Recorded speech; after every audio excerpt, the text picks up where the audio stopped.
Hello ಸ್ನೇಹಿತರೆ, ಎಲ್ರಿಗೂ ನಮಸ್ಕಾರ. ಇವತ್ತಿನ ಒಂದು ವಿಡಿಯೋದಲ್ಲಿ ನಾವು ಕಟ್ಟಡ ಕಾರ್ಮಿಕ ಉದ್ಯೋಗ ಪ್ರಮಾಣ ಪತ್ರ ಅಂದರೆ ಎಂಪ್ಲಾಯ್ಮೆಂಟ್ ಸರ್ಟಿಫಿಕೇಟ್ ಅನ್ನು ನಾವು ಯಾವ ರೀತಿಯಾಗಿ ತುಂಬ ಸರಳವಾಗಿ ತುಂಬಬಹುದು, ಅದೇ ರೀತಿಯಾಗಿ ಈ ಉದ್ಯೋಗ ಪ್ರಮಾಣ ಪತ್ರಕ್ಕೆ ಯಾರ ಸಹಿಯನ್ನ ಪಡೆಯಬಹುದು ಎನ್ನುವಂತ ಮಾಹಿತಿಯನ್ನು ನಾನು ಈ ವಿಡಿಯೋದಲ್ಲಿ ತಿಳಿಸ್ತಾ ಇದ್ದೀನಿ. ಎಲ್ಲವನ್ನು ತುಂಬಾ ಸರಳವಾಗಿ ಹಂತ ಹಂತವಾಗಿ ಈ ವಿಡಿಯೋದಲ್ಲಿ ನಾನು ತಿಳಿಸ್ತಾ ಹೋಗ್ತೀನಿ ಸ್ನೇಹಿತರೆ. ಸೊ ವಿಡಿಯೋನ ಕೊನೆವರೆಗೂ ನೋಡೋದನ್ನ ಮಾತ್ರ ಮರಿಬೇಡಿ. ಅದೇ ರೀತಿಯಾಗಿ ನೀವಿನ್ನು ನಮ್ಮ ಈ ಚಾನಲ್ ಅನ್ನ ಸಬ್ಸ್ಕ್ರೈಬ್ ಮಾಡ್ಕೊಂಡಿಲ್ಲ ಅಂದ್ರೆ ಅಲ್ಲಿ ಕೆಳಗಡೆ ಕಾಣ್ತಿರುವಂತಹ ಸಬ್ಸ್ಕ್ರೈಬ್ ಬಟನ್ ಮೇಲೆ ಕ್ಲಿಕ್ ಮಾಡಿಕೊಂಡು ಮೊದಲಿಗೆ ಸಬ್ಸ್ಕ್ರೈಬ್ ಅನ್ನ ಮಾಡ್ಕೊಳ್ಳಿ.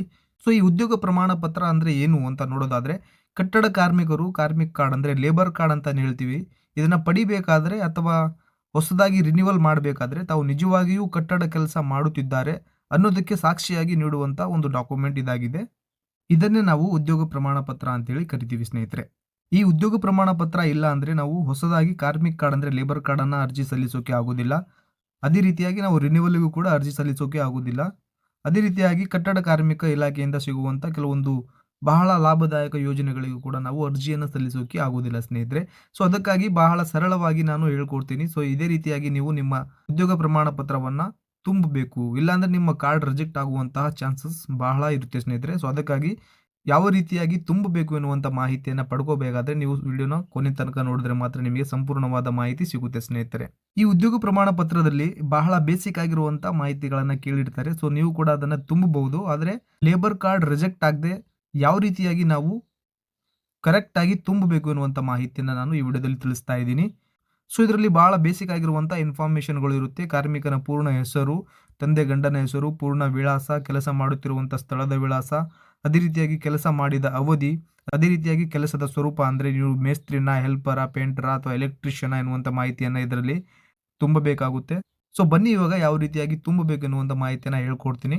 ಸೊ ಇಲ್ಲಿ ನಾವು ಮಾಲೀಕರು ಮತ್ತು ಗುತ್ತಿಗೆದಾರರು ಬರೆದುಕೊಡುವಂತಹ ಫಾರಂ ನಂಬರ್ 5A ನ ಉದ್ಯೋಗ ಪ್ರಮಾಣ ಪತ್ರವನ್ನು ನಾವು ಯಾವ ರೀತಿಯಾಗಿ ಬರೆಯಬೇಕು ಎನ್ನುವಂಥ ಮಾಹಿತಿಯನ್ನು ತಿಳಿಸ್ಕೊಡ್ತಾ ಹೋಗ್ತೀನಿ. ಸೊ ಫಾರಂ ನಂಬರ್ 5A ಮಾಲೀಕರು ಮತ್ತು ಗುತ್ತಿಗೆದಾರರು ಬರೆದುಕೊಡುವಂಥ ಒಂದು ಪ್ರಮಾಣ ಪತ್ರವಾಗಿರುತ್ತೆ.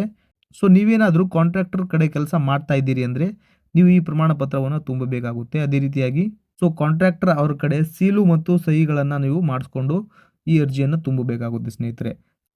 ಅದೇ ರೀತಿಯಾಗಿ ನೀವೇನಾದರೂ ಒಬ್ಬ ಮಾಲೀಕನ ಕಡೆ ಕೆಲಸ ಮಾಡ್ತಿದ್ದೀರಿ ಅಂದರೆ ಅವ್ರ ಹತ್ರ ಸೀಲು ಮತ್ತು ಸಹಿ ಇರೋದಿಲ್ಲ. ಸೊ ಅದನ್ನು ನೀವು ಯಾವ ರೀತಿ ತುಂಬಬೇಕೆನ್ನುವಂಥ ಮಾಹಿತಿಯನ್ನು ಕೂಡ ನಾನು ತಿಳಿಸ್ತೀನಿ. ಸೊ ವಿಡಿಯೋನ ಕೊನೆ ತನಕ ನೋಡಿ ಸ್ನೇಹಿತರೆ. ಸೊ ಟೋಟಲ್ ಆಗಿ ಇದರಲ್ಲಿ 6 ಕಾಲಮ್ಗಳು ಇರುತ್ತೆ. ಸೊ 6 ಕಾಲಮ್ಗಳನ್ನು ತುಂಬುವುದರ ಮುಖಾಂತರವಾಗಿ ನೀವು ಈ ಉದ್ಯೋಗ ಪ್ರಮಾಣ ಪತ್ರವನ್ನು ಭರ್ತಿಯನ್ನು ಮಾಡಬಹುದು ಸ್ನೇಹಿತರೆ. ಸೊ ಮೊದಲನೇ ಕಾಲಮಲ್ಲಿ ನೀವು ಇಲ್ಲಿ ನೋಡಬಹುದು ಸ್ನೇಹಿತರೆ, ಅರ್ಜಿದಾರರು ಕಳೆದ 12 ತಿಂಗಳಲ್ಲಿ ಕಟ್ಟಡ ಅಥವಾ ಇತರ ನಿರ್ಮಾಣ ಕಾರ್ಯದಲ್ಲಿ ತೊಡಗಿರುವ ಕಾಮಗಾರಿಯ ಮಾಲಕರ ಗುತ್ತಿಗೆದಾರರ ಪೂರ್ಣ ಹೆಸರು ಮತ್ತು ವಿಳಾಸ ಅಂತೇಳಿರುತ್ತೆ. ಇದಕ್ಕೆ ನೀವು ಪಕ್ಕದಲ್ಲಿ ಖಾಲಿ ಜಾಗ ಇರುತ್ತೆ. ಇಲ್ಲಿ ನೀವು ಸೀಲ್, ನಿಮ್ಮ ಗುತ್ತಿಗೆದಾರರಾಗಿದ್ದರೆ ನೀವು ಸೀಲನ್ನು ಇಲ್ಲಿ ಹಾಕಿಸ್ಬೋದು ಸ್ನೇಹಿತರೆ. ಅಥವಾ ನಿಮ್ಮ ಕಡೆ ಸೀಲ್ ಇಲ್ಲ ಅಂದರೆ ನೀವು ಅವರ ಸಂಪೂರ್ಣವಾದ ಮಾಹಿತಿಯನ್ನು ತುಂಬಬೇಕಾಗುತ್ತೆ. ಅವರ ಹೆಸರು, ಅದೇ ರೀತಿಯಾಗಿ ಅವರ ವಿಳಾಸ, ಅದೇ ರೀತಿಯಾಗಿ ಅವರ ಮೊಬೈಲ್ ನಂಬರನ್ನು ಸಂಪೂರ್ಣವಾಗಿ ಭರ್ತಿ ಮಾಡಿ. ಸೊ ನೆಕ್ಸ್ಟ್ ನಾವಿಲ್ಲಿ ನೋಡ್ಬೋದು ಸ್ನೇಹಿತರೆ, ಮೊದಲನೇ ಕಾಲಮಲ್ಲೇ ಇನ್ನೊಂದು ಪ್ಯಾರಾ ಮಾಡಿದ್ದಾರೆ. ಸೊ ಉದ್ಯೋಗ ಪ್ರಮಾಣ ಪತ್ರ ನೀಡುತ್ತಿರುವ ಸಂಸ್ಥೆಯ ಅಧ್ಯಕ್ಷರ, ಕಾರ್ಯದರ್ಶಿ ಅಥವಾ ಅವರ ನಾಮನಿರ್ದೇಶನ, ಪೂರ್ಣ ಹೆಸರು ಮತ್ತು ವಿಳಾಸ ಅಂತ ಇರುತ್ತೆ. ಸೊ ಇದನ್ನು ನಾವು ಈ ರೀತಿಯಾಗಿ ಡ್ಯಾಶ್ನ ಹಾಕೋದ್ರ ಮೂಲಕವಾಗಿ ಭರ್ತಿ ಮಾಡಬೇಕು. ಸೊ ನೆಕ್ಸ್ಟ್ ನೀವು ಇಲ್ಲಿ ಎರಡನೇ ಕಾಲಮಲ್ಲಿ ನೋಡ್ಬೋದು ಸ್ನೇಹಿತರೆ, ನಿರ್ಮಾಣ ಕಾರ್ಮಿಕರ ಪೂರ್ಣ ಹೆಸರು ಅಂತೇಳಿರುತ್ತೆ. ಸೊ ನಿಮ್ಮ ಆಧಾರ್ ಕಾರ್ಡ್ನಲ್ಲಿ ಯಾವ ರೀತಿಯಾಗಿ ಹೆಸರು ಇರುತ್ತೋ ಅದೇ ರೀತಿಯಾಗಿ ಸಂಪೂರ್ಣವಾಗಿ ನೀವು ನಿಮ್ಮ ಹೆಸರನ್ನು ಇಲ್ಲಿ ಬರಿಬೇಕಾಗುತ್ತೆ. ಅದೇ ರೀತಿಯಾಗಿ ನಿರ್ಮಾಣ ಕಾರ್ಮಿಕರ ಖಾಯಂ ವಿಳಾಸವನ್ನು, ಅದೇ ರೀತಿಯಾಗಿ ಪ್ರಸ್ತುತ ವಾಸಿಸುತ್ತಿರುವಂತಹ ವಿಳಾಸವನ್ನು ನೀವು ಇಲ್ಲಿ ಭರ್ತಿ ಮಾಡಬೇಕಾಗುತ್ತೆ. ಸೊ ಸಂಪೂರ್ಣವಾದ ವಿಳಾಸವನ್ನು ಭರ್ತಿ ಮಾಡಬೇಕು ಸ್ನೇಹಿತರೆ. ಸೊ ನೆಕ್ಸ್ಟ್ ನಾನು ಇಲ್ಲಿ ಸ್ಕ್ರಾಲ್ ಡೌನ್ ಮಾಡ್ಕೊತೀನಿ. ಸೊ ನೆಕ್ಸ್ಟ್ ಇಲ್ಲಿ ನೀವು ನೋಡ್ಬೋದು ಸ್ನೇಹಿತರೆ, ಮೂರನೇ ಕಾಲಮಲ್ಲಿ ಕಾರ್ಮಿಕನು ಕಾರ್ಯನಿರ್ವಹಿಸಿದ ಕಾಮಗಾರಿ, ಪ್ರಾಜೆಕ್ಟ್ ಹೆಸರು, ಸ್ಥಳ ಮತ್ತು ಸರಾಸರಿ ದಿನಗೂಲಿ ಅಂತೇಳಿರುತ್ತೆ. ಸೊ ನೀವು ಕೆಲಸ ಮಾಡ್ತಿರುವಂತಹ ಪ್ರಾಜೆಕ್ಟ್ನ ಹೆಸರಾಗಲಿ ಅಥವಾ ನೀವೇನಾದರೂ ಮನೆಯನ್ನು ಕಟ್ತಾ ಇದ್ದೀರಿ ಅಂದರೆ ಯಾರ ಮನೆಯನ್ನು ಕಟ್ತಾ ಇದ್ದೀರಿ ಅನ್ನುವಂಥ ಮಾಹಿತಿಯನ್ನು ಇಲ್ಲಿ ನೀವು ಸಂಪೂರ್ಣವಾಗಿ ಈ ರೀತಿಯಾಗಿ ನೀವು ಫಿಲ್ಲನ್ನು ಮಾಡ್ಕೊಳ್ಬೇಕಾಗುತ್ತೆ ಸ್ನೇಹಿತರೆ. ಸೊ ನೆಕ್ಸ್ಟ್ ನೀವು ಇಲ್ಲಿ ನೋಡ್ಬೋದು ಸ್ನೇಹಿತರೆ, ಕೆಲಸದ ಹೆಸರು ಮತ್ತು ವಿಧಾನ ಅಂತೇಳಿರುತ್ತೆ. ಇದನ್ನು ನೀವು ಇಲ್ಲೇನು ಬರ್ದಿರ್ತೀರಲ್ವ, ಇದೇ ಮ್ಯಾಟರ್ನ ನೀವು ಇನ್ನೊಂದ್ಸರಿ ಬರ್ಕೊಳ್ಬೇಕಾಗುತ್ತೆ ಸ್ನೇಹಿತರೆ. ಇದೇ ರೀತಿಯಾಗಿ ನೀವು ಎಲ್ಲಿ ಕೆಲಸ ಮಾಡ್ತಾ ಇದ್ದೀರಿ ಅನ್ನುವಂಥ ಮಾಹಿತಿಯನ್ನು, ಯಾವ ಗ್ರಾಮದಲ್ಲಿ ಕೆಲಸ ಮಾಡ್ತಾ ಇದ್ದೀರಿ ಅನ್ನುವ ಮಾಹಿತಿಯನ್ನು ಇಲ್ಲಿ ನೀವು ಭರ್ತಿಯನ್ನು ಮಾಡ್ಕೊಳ್ಬೇಕಾಗುತ್ತೆ. ಅದೇ ರೀತಿಯಾಗಿ ಒಟ್ಟು ದಿನಗಳು, ಎಷ್ಟು ದಿನಗಳು ನೀವು ಅಲ್ಲಿ ಕೆಲಸ ಮಾಡಿದ್ದೀರಿ, ಮಿನಿಮಮ್ ಆಗಿ 90 ದಿವಸಗಳಿಂದ ಮೇಲೇ ನೀವು ಇಲ್ಲಿ ದಿನಗಳನ್ನು ಹಾಕಬೇಕಾಗುತ್ತೆ. ಸೊ ಅದಕ್ಕೆ ನಾನು 102 ದಿನಗಳು ಇಲ್ಲಿ ಕೆಲಸ ಮಾಡಿದ್ದಾರೆ. ಸೊ ಅದಕ್ಕೆ ನಾನು 102 ದಿನಗಳನ್ನು ಇಲ್ಲಿ ನಾನು ಬರ್ಕೊಂಡಿದ್ದೀನಿ. ಹಾಗೆ ಸರಾಸರಿ ದಿನಗೂಲಿ, ಅವರು ದಿನಕ್ಕೆ ಎಷ್ಟು ಸಂಬಳವನ್ನು ಪಡಿತಾ ಇದ್ದಾರೆ ಎನ್ನುವಂಥ ಮಾಹಿತಿಯನ್ನು ನೋಡೋದಾದರೆ, ಸೊ ಅವರು ದಿನಕ್ಕೆ 500 ರೂಪಾಯಿಯನ್ನು ಪಡ್ಕೊಳ್ತಿದ್ದಾರೆ. ಸೊ ಅದಕ್ಕೆ ನಾನು ದಿನದ ವೇತನ 500 ರೂಪಾಯಿ ಅಂತೇಳಿ ಹಾಕ್ಕೊಂಡಿದ್ದೀನಿ ಸ್ನೇಹಿತರೆ. ಸೊ ಅದೇ ರೀತಿಯಾಗಿ 4ನೇ ಕಾಲಮಲ್ಲಿ ನೀವು ಇಲ್ಲಿ ನೋಡ್ಬೋದು ವಯಸ್ಸು ಅಂತೇಳಿ ಇದೆ. ಸೊ ಕಾರ್ಮಿಕನ ವಯಸ್ಸು ಎಷ್ಟಾಗಿದೆ, ಆಧಾರ್ ಕಾರ್ಡ್ನ ಪ್ರಕಾರ ಎಷ್ಟಾಗಿದೆ ವಯಸ್ಸು ಎನ್ನುವಂಥ ಮಾಹಿತಿಯನ್ನು ಇಲ್ಲಿ ನೀವು ಆ್ಯಡ್ ಮಾಡ್ಕೊಳ್ಬೇಕು. ಅದೇ ರೀತಿಯಾಗಿ ಲಿಂಗ ಅಂತೇಳಿರುತ್ತೆ, ಅವರು ಗಂಡು ಅಥವಾ ಹೆಣ್ಣು ಎನ್ನುವಂಥ ಮಾಹಿತಿಯನ್ನು ಇಲ್ಲಿಂದ ನೀವು ಭರ್ತಿ ಮಾಡ್ಕೊಳ್ಬೇಕು. ಅದೇ ರೀತಿಯಾಗಿ 6ನೇ ಕಾಲಮಲ್ಲಿ ಲಾಸ್ಟ್ ಕಾಲಮಲ್ಲಿ ಇಲ್ಲಿ ನೀವು ನೋಡ್ಬೋದು ಸ್ನೇಹಿತರೆ, ಆಧಾರ ಸಂಖ್ಯೆ ಅಂತೇಳಿರುತ್ತೆ, ನಿಮ್ಮ ಆಧಾರ್ ಕಾರ್ಡ್ ನಂಬರನ್ನು ಇಲ್ಲಿ ನೀವು ಭರ್ತಿಯನ್ನು ಮಾಡ್ಕೊಳ್ಬೇಕಾಗುತ್ತೆ. ಸೊ ಇಲ್ಲಿ ಕೆಳಗಡೆ ನೀವು ನೋಡ್ಬೋದು ಸ್ನೇಹಿತರೆ, ನಿಮ್ಮ ಸ್ಥಳವನ್ನು ಇಲ್ಲಿಂದ ನೀವು ಫಿಲ್ ಮಾಡ್ಕೊಳ್ಬೇಕಾಗುತ್ತೆ. ಅದೇ ರೀತಿಯಾಗಿ ನೀವು ಉದ್ಯೋಗ ಪ್ರಮಾಣ ಪತ್ರವನ್ನು ಪಡ್ಕೊಂಡಿರುವಂತಹ ದಿನಾಂಕವನ್ನು ಇಲ್ಲಿಂದ ನೀವು ಬರ್ಕೊಳ್ಬೇಕಾಗುತ್ತೆ ಸ್ನೇಹಿತರೆ. ಅದೇ ರೀತಿಯಾಗಿ ಇಲ್ಲಿ ನೀವು ಸೈಡಿಗೆ ಮಾಲೀಕರ ಗುತ್ತಿಗೆದಾರರ ಸೀಲು ಇದ್ದರೆ ಸೀಲನ್ನು ಹಾಕ್ಸ್ಬೋದು ಸ್ನೇಹಿತರೆ. ಸೀಲನ್ನು ಹಾಕಿಸಿ ನೀವು ಅವರ ಸಹಿಯನ್ನು ಇಲ್ಲಿ ನೀವು ಪಡ್ಕೊಳ್ಬೇಕಾಗುತ್ತೆ. ಸೊ ನೀವೇನಾದರೂ ಮಾಲೀಕರ ಕಡೆ ಕೆಲಸ ಮಾಡ್ತಾ ಇದ್ದೀರಿ ಅಂದರೆ ಅವರ ಸೀಲು ಇರೋದಿಲ್ಲ. ಸೊ ಅದಕ್ಕೆ ನೀವು ಡೈರೆಕ್ಟಾಗಿ ನೀವು ಅವರ ಹೆಸರನ್ನು ಬರ್ಕೊಂಡು ಅವರ ಸಹಿಯನ್ನು ಪಡ್ಕೊಳ್ಬೇಕಾಗುತ್ತೆ.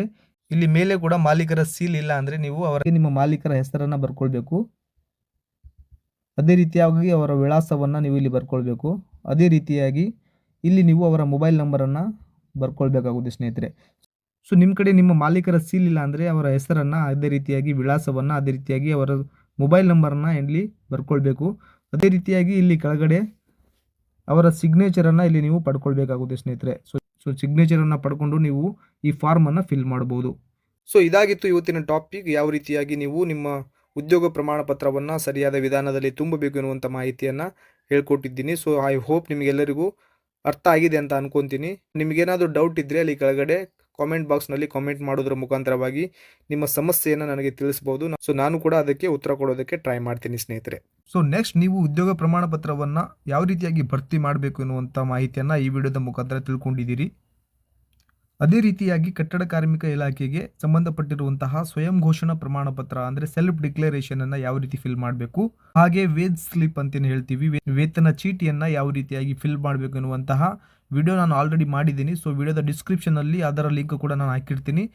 ಸೊ ಆ ಲಿಂಕ್ ಮೇಲೆ ನೀವು ಕ್ಲಿಕ್ ಮಾಡಿಕೊಂಡು ಆ ವಿಡಿಯೋಗಳನ್ನು ಕೂಡ ನೀವು ವಾಚ್ ಮಾಡ್ಬೋದು ಸ್ನೇಹಿತರೆ. ಸೊ ವಿಡಿಯೋನ ನೀವೇನು ಲೈಕ್ ಮಾಡಿಲ್ಲ ಅಂದರೆ ಲೈಕ್ ಮಾಡ್ಕೊಳ್ಳಿ. ಅದೇ ರೀತಿಯಾಗಿ ಸಬ್ಸ್ಕ್ರೈಬ್ ಅನ್ನು ಮಾಡ್ಕೊಳ್ಳೋದನ್ನು ಮರಿಬೇಡಿ ಸ್ನೇಹಿತರೆ. ಧನ್ಯವಾದಗಳು.